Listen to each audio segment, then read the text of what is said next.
success story, greatest economic and cultural exports. Facebook is part of this story. We started with an idea to give people the power to share and connect, and we've built services that billions of people find useful. I'm proud that we've given people who've never had a voice before the opportunity to be heard, and given small businesses access to tools that only the largest players used to have. Since COVID emerged, I'm proud that people have used our services to stay in touch with friends and family who they can't be with in person, and to keep their small businesses running online when physical stores are closed. I believe that Facebook and the US tech industry are a force for innovation and empowering people, but I recognize that there are concerns about the size and power of tech companies. Our services are about connection, and our business model is advertising, and we face intense competition in both. Many of our competitors have hundreds of millions or billions of users. Some are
Committee will come to order. I recognize the gentlelady from Florida, Ms. Demings, for 5. I'm sorry. I recognize the gentleman from North Dakota, Mr. Armstrong, for 5 minutes. Thank you, Mr. Chairman. Mr. Bezos, earlier my colleague brought up what I think is an important issue, and they were discussing Amazon's stated policy against using third-party seller information to inform business decisions regarding Amazon's private label brands. Ms. Jayapal specifically noted that possible loophole that allows Amazon to review non-public aggregate data to inform private brands, even in instances where there are only a few third-party sellers. I just want to drill down on that just a little more. Where exactly does Amazon draw the line? I'm sorry, aggregate data would be in more than one seller.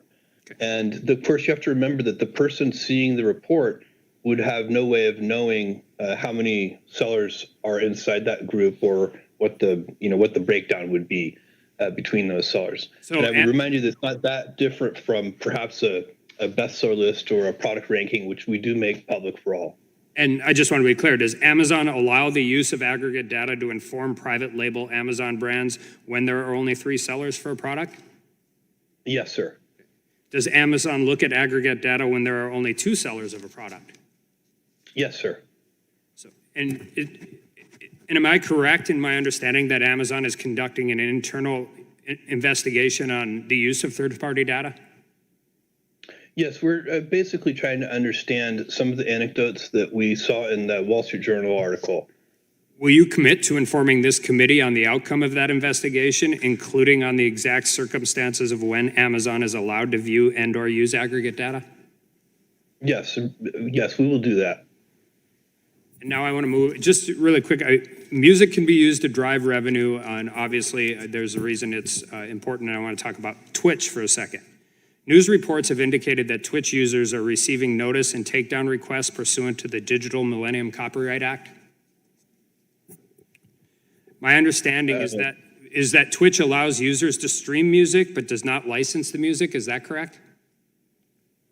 I'm going to have to ask that I could get back to your office with an answer to that question. I don't know. Okay, and then, well, so that would be great. And then so should Twitch, these are the questions we're interested in. I'm primarily concerned about small, up-and-coming musicians, different people that aren't necessarily labels, to make it as easy for them to at least get cease and desist notices out as well.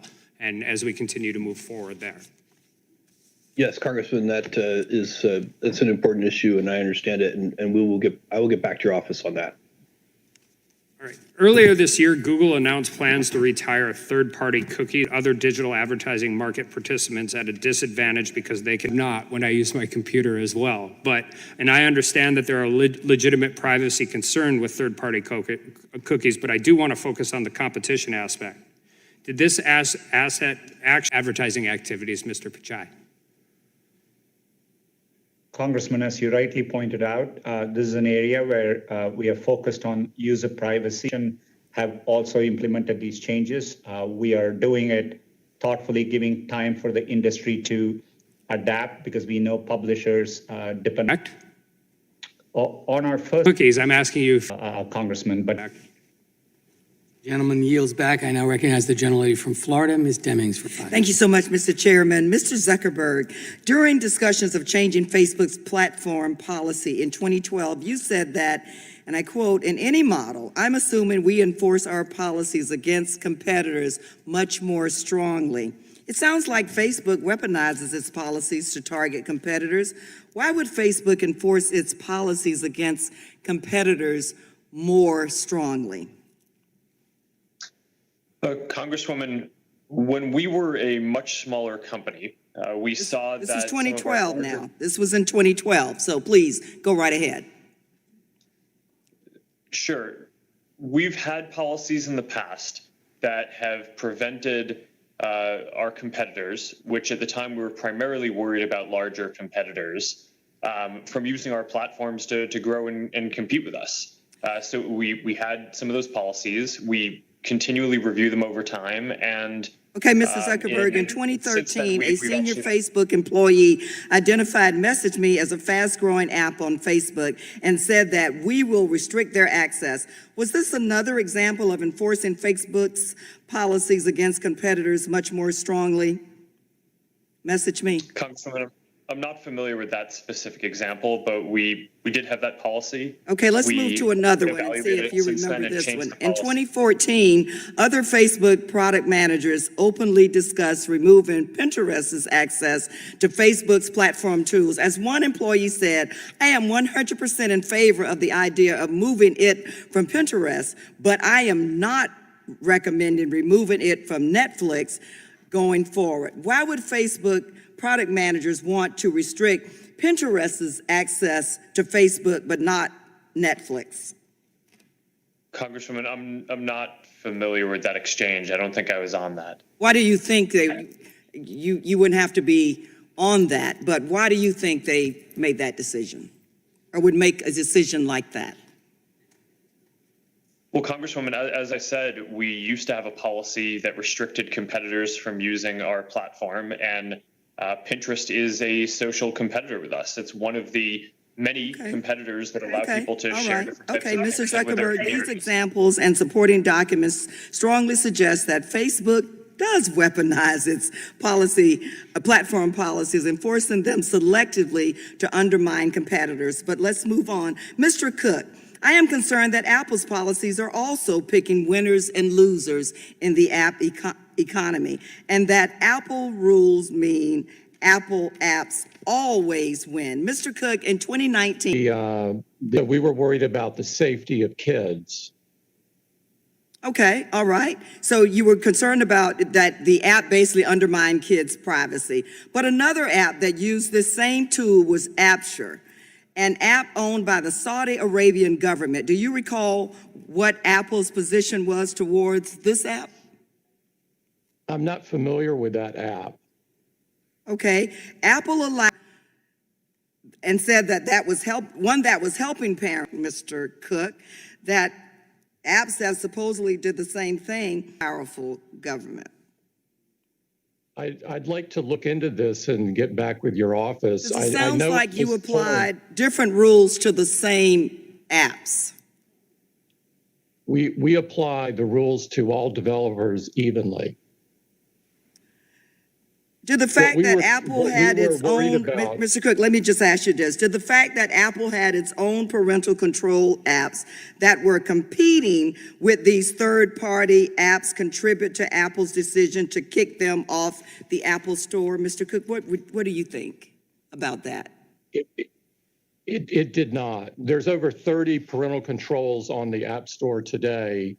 So there's plenty of competition in this area. And I would point out that this is not an area where Apple gets any revenue. But editorial manipulation on their platform. You have previously given testimony to the Congress saying that there is not editorial manipulation that disadvantages conservatives. And just like in the case of Google, there have been whistleblowers from Facebook that not only have offered evidence indicating your testimony was not truthful, but there's even video. The experiences of Zach McElroy and Ryan Hartwig, two people who participated in Facebook content review, and what is your response to the very damning video evidence and the testimony from them that the culture that you lead within Facebook is one that disadvantages conservatives and leads to content manipulation?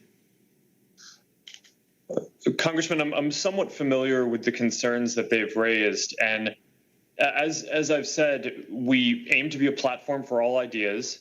We got into this because we want to give everyone a voice. I certainly do not want our platforms to that